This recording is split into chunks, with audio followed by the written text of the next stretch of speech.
Okay, so we have a new episode of Legends and Leaders, and today it's great to have Henry here. I'm the founder and CEO of ZoomInfo. ZoomInfo today has become this really incredible platform that has helped so many different people get in touch with people they need to, giving them insights into businesses and helped a lot of different deals, occur.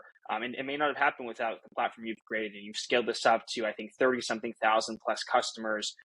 You won this year recently a couple Google Cloud Awards. And so it's something that's really been really impactful to many people. So I'm excited to have you here and to get into your story. Awesome. Thanks for having me, Ben. Awesome.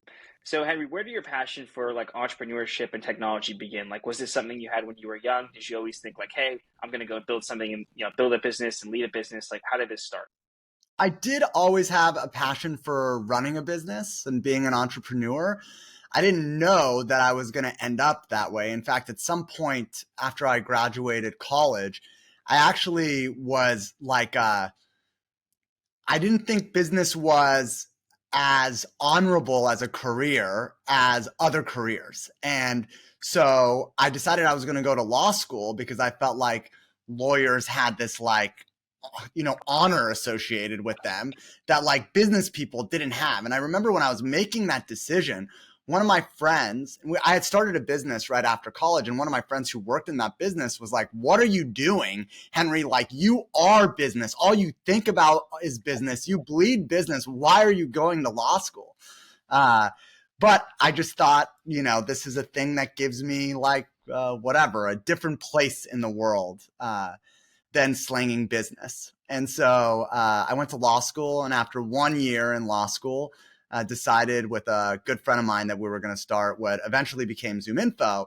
What's interesting about that around the passion for business is one of the big reasons we started that company is that my friend and I had worked at a similar business when we were in college. And that business had this tremendous amount of demand. Customers loved the product. They were showing up every day. We were just getting orders left and right. And so we knew there was great product market fit. There was great demand. But the owner of the business didn't want to build a business around it. He didn't want to hire salespeople, build out a marketing people, build out an engineering team. He wanted to keep it as this lifestyle business. And the big driver to starting ZoomInfo was we saw this opportunity and we were like, we could run a way better business. Let's just go build a better business out of this really great idea that has an incredible amount of product market fit. And that's what we went out to do. Mm-hmm. So you kind of realized there was this niche of an opportunity. How did you get it off the ground initially? Did you need outside capital? How did you put it together from a financial perspective? Because you had limited resources at the time. Yeah, so this is 2007.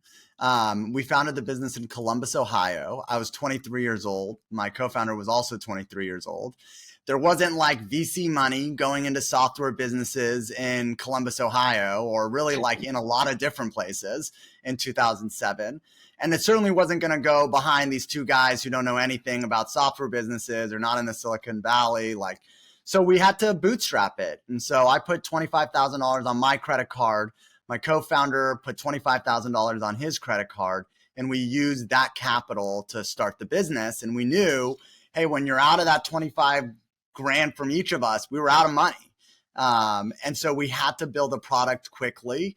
It had to be valuable to customers quickly. And we had to start getting dollars in the door from customers that we could use to fund the growth of the business. And so 6 months later, we signed our first contract. It was a $14,500 contract from a company called ComSys, which was a publicly traded staffing agency in 2007. And I remember being home for Christmas break and in my high school bedroom calling procurement at ComSys and asking them, hey, when are you cutting that check? We need those dollars. So what did the initial version look like? How did you figure out with this limited budget, this is the kind of feature set that we're going to have here that's enough to attract this customer that you mentioned? How did you kind of figure that out? So I knew that the company that we had worked for was focused on really large companies, and there was nobody providing data on mid-market companies. And so we said, okay, we're going to carve that out because in our minds, we didn't appreciate how large the market was. And we thought this other company had all of the customers. And so we said, look, if we're going head to head against them, which they're going to be in every account in our heads, that's what we thought. It's not what reality was. But we want to be able to show up and say, like, yeah, if you have them, that's great. We focus on this other group of companies that you probably don't have access to. So we started building out profiles on the information technology departments of mid-market companies.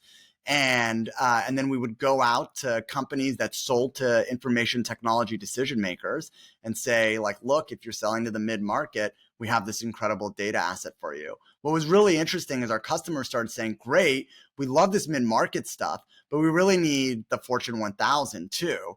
And so we created this model where we told our customers, no problem, you'll get access to ZoomIn. And this was how our first deal and many after were structured. You get access for $7,000 to the existing platform. And then for another $7,500, we'll build X amount of profiles for you of your choice, custom research. You'll get it first. You'll have exclusivity on that data for 6 months, and then we'll release it to the rest of our customer base. And so we grew the customers, essentially funded the building of the business through this kind of really unique professional services model. That's smart. So it was just like a flywheel. You kind of kept doing that one after another after another. Just kept doing that. And every time we get a contract, I'd go out and hire a few additional employees who would come in, and we were manually creating this data asset because it didn't exist anywhere else in the world. And there wasn't like a networked way to do it. And so we were doing research online and then calling into companies and making sure that the information we had gathered was accurate and then placing it into the platform. Mm-hmm. So now I think you have like over 100 million different, business contacts and data, in your system. Like, how did you go about like developing, Henry, the methods? Like, you mentioned there you would call up and confirm yourself. Like, how did it evolve from that to, figuring out how to be sophisticated with technology to get these types of contacts and ensuring that these are the right ones? Yeah, so it started with sort of brute manual force. And then we started thinking about how do you technology enable that? And so how do we add technology to that process that makes it more efficient, that allows us to gather more, easier? And so we increased velocity that way just by, automating a lot of the processes of the manual work.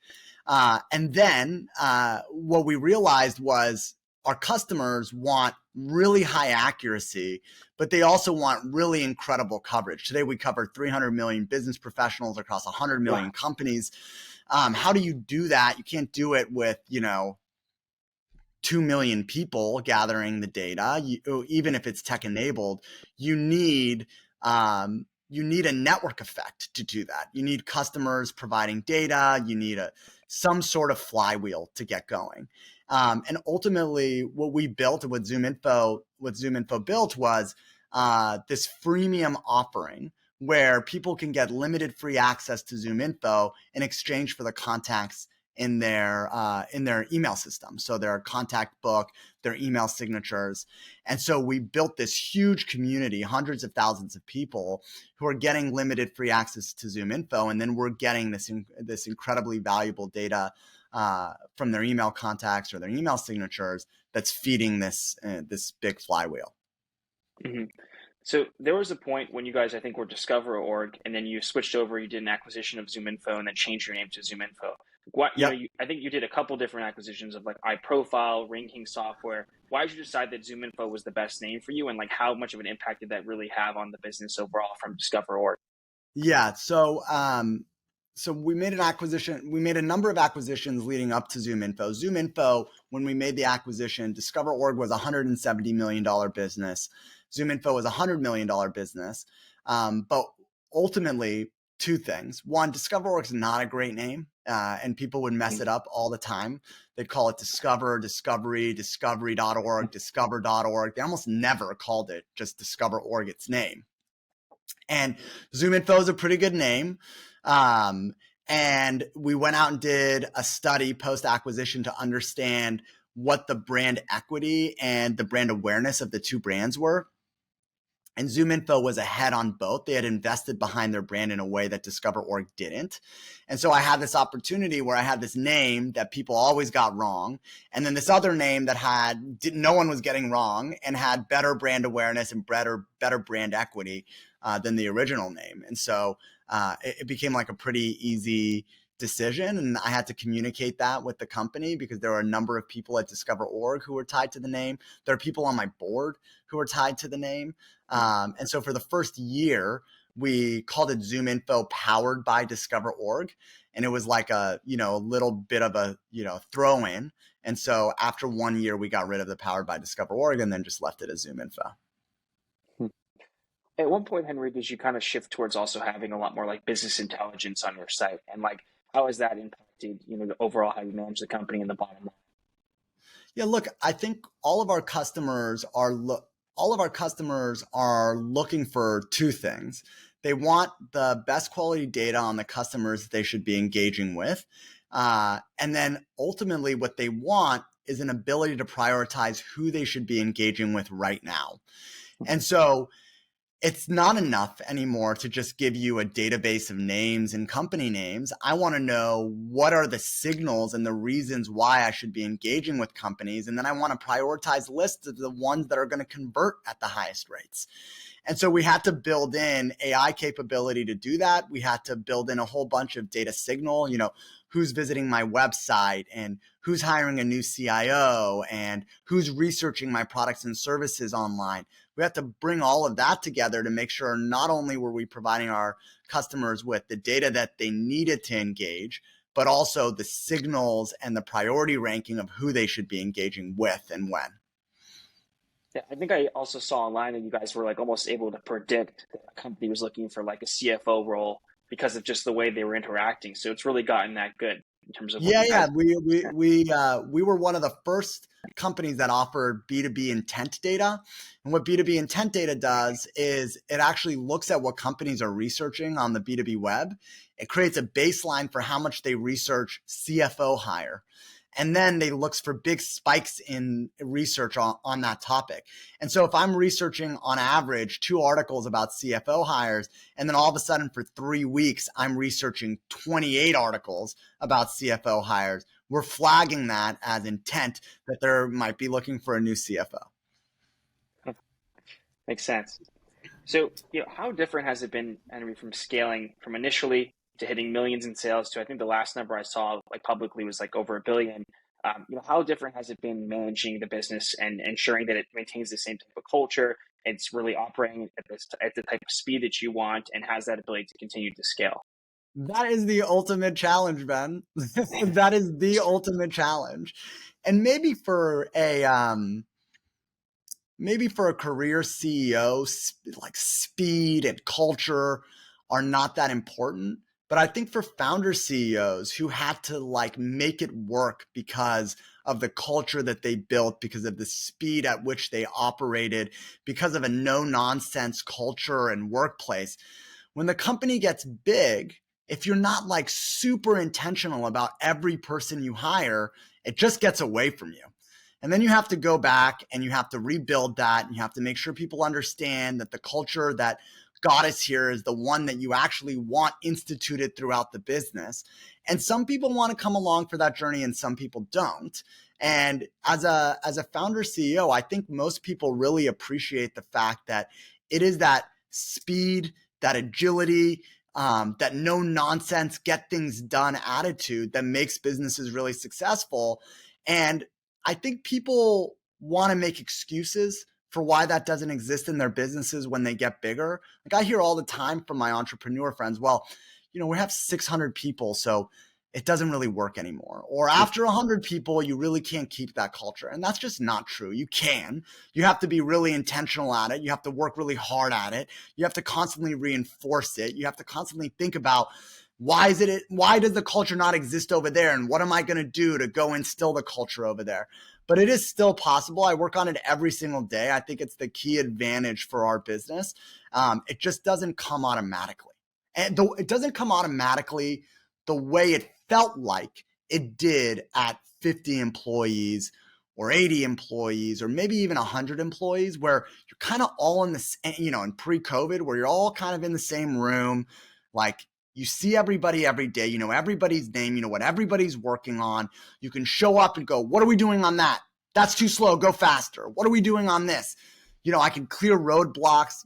It happens in a different way. At 100 people, that might feel really easy and natural. At 3,700 people, that takes real intentionality to deliver. Mm. Do you think that that's why you've been able to be the founder and continue to remain in the leadership position as CEO? It's because of the intent that you've had.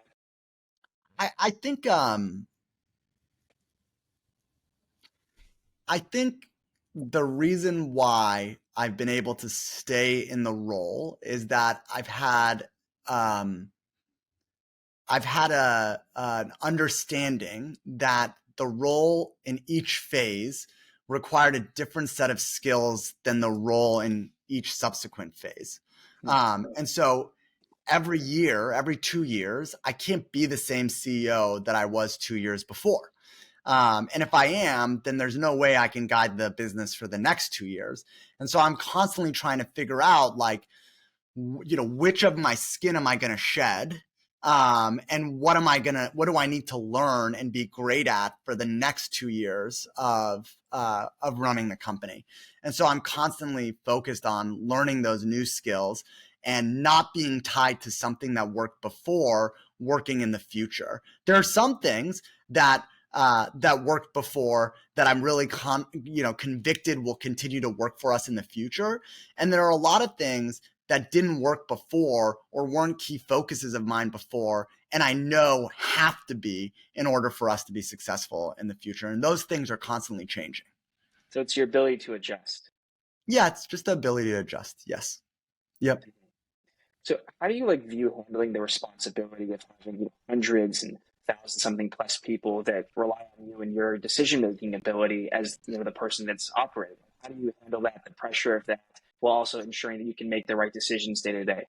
Look, I am doing my best to make the best decisions for the business. I know that, not just people in this building, but our shareholders, our stakeholders, their families, they are relying on me to make the best decisions for them, for their livelihoods, for their investments. Like I take that pressure very seriously. And at the end of the day, it's less, I think, about knowing what the right decision is. That's obviously a part of it. But the real obligation on my shoulders is making the decision. And so there are a bunch of decisions that I know have to be made. What you're really counting on me for is the speed with which I can make those decisions, or I choose to make those decisions.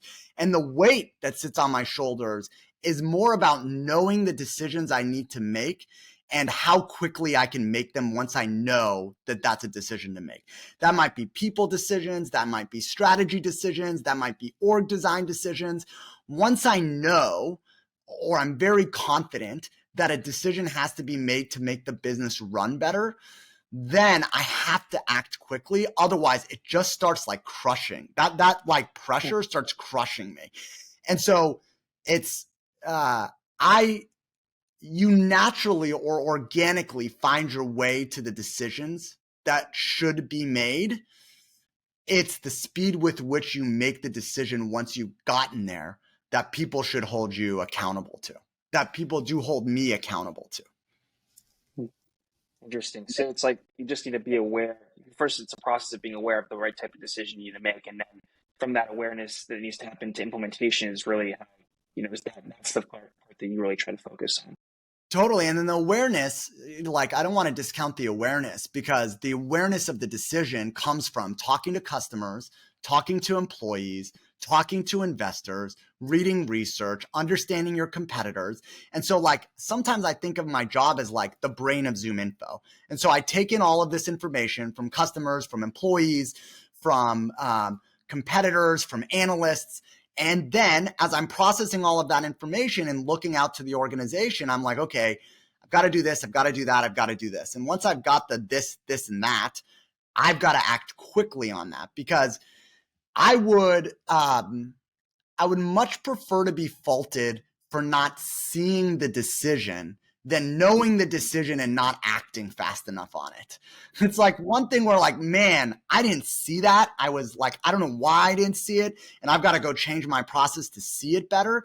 But it is totally my responsibility if I saw it and I didn't act fast enough. Like you can hold me to the fire on that one. And so I never want to be in a situation where somebody's like, well, you knew that a year ago and you didn't do anything about it. Like that's the worst feedback I could receive. So why do you think you've been able to stay committed to, this the same thing in a sense? I mean, of course, it's changed and it's evolved for 17 years. Besides the fact that you need to make a living, how have you been able to be consistent, especially in the world today of instant gratification, for 17 years building the same company? Uh, I have never felt like we've reached our potential as a business. And I've never really wanted to walk away from something that hasn't reached its potential. And so, every day I can look out into the work that we're doing and find a number of areas that I think we can improve on or innovate against. And I hope that I never actually feel like we've reached our potential, because as long as I feel that way, I will continually be really committed to helping us reach that potential. It's a good way to look at it. There's a lot more potential. Keep building, right? Yeah, 100%. So, at this stage, in your life and your career, like you've accomplished a lot already. But what do you aspire to accomplish next? Like, what are some things that you've thought about that you want to be able to do that you haven't done? Maybe some short-term and long-term goals over the next 5 to 10 years. Look, I think the biggest one is I want to be a leader in AI for go-to-market. That's the biggest opportunity and potential in front of us. I think if we can deliver that, we create a continuing long runway for our business. I think to do that, we have to be innovative about the way our organizations are designed, the way that we build software, the way that we prototype things, the people that we have building software for us. And so there's this challenge in front of us as a business where I think our customers, our enterprise customers, our mid-market customers, our SMB customers are looking to us and saying like, we kind of expect you to lead the way on AI for go-to-market teams. What are you doing? And we have to be agile and fast and have a different operating rhythm to lead the way there. So I think that's a big challenge in front of us and one I'm excited to deliver on for our customers. Sounds good. Well, Henry, I appreciate you coming on and sharing your story. I think there's definitely a lot that entrepreneurs can learn from you and your experiences. And I'm excited to see what you guys will do in the AI space. I mean, it's such a new development now. So I wish you much success and thanks for coming on. Awesome. Thank you for having me, Ben.